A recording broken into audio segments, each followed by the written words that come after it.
இது நம்ம ஃபேமிலி. நெல்லை பாஜக வேட்பாளர் நயினார் நாகேந்திரனுக்கு சொந்தமான 4 கோடி ரூபாய் பணம் பறிமுதல் செய்யப்பட்ட விவகாரத்தில் அவரது உறவினர் முருகன் பேசிய வீடியோ இணையத்தில் வைரலாகி வருகிறது. இந்த வழக்கில் 3 பேர் கைது செய்யப்பட்ட நிலையில் முருகன், ஜெய்சங்கர், ஆசை தம்பி ஆகியோர் வீட்டில் தேர்தல் பறக்கும் படையினர் சோதனை மேற்கொண்டனர். இந்த சூழலில் தற்போது முருகன் பேசிய வீடியோ ஒன்று வைரலாகி வருகிறது. அதில் மணிகண்டன் என்பவர் கூறியதன் பேரில் பெருமாள் என்பவரை தான் அனுப்பி வைத்ததாகவும் அவர் பணத்தை திருநெல்வேலிக்கு கொண்டு செல்வதாக கூறியதாகவும் தெரிவித்துள்ளார்.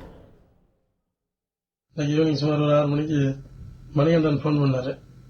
ஒரு ஆள் இருந்தவங்க அனுப்புன்னு சொன்னப்ப புல்டேகன் ஹோட்டலுக்கு அனுப்பிவிட்டேன். பெருமாள் பையன் அனுப்பிவிட்டோம். பெருமாள் அங்கிருந்து கொஞ்சம் கேஸ் எடுத்துட்டு திருநெல்வேலிக்கு போன்னு கிளம்பினாப்புல. அவ்வளவுதான் தெரியும். பெருமாள் அனுப்பிவிட்டது, பெருமாள் ஆள் வேண்டாம பெருமாள் மட்டும் அனுப்பிவிட்டேன். மற்ற விஷயங்கள் நமக்கு ஃபுல்லா தெரியாது சார். மணிகண்டன் போன் பண்ணாப்புல. மணிகண்டன் நயினார் பிஆர். அன்புள்ள கிரியஸ், இது நம்ம ஃபேமிலி.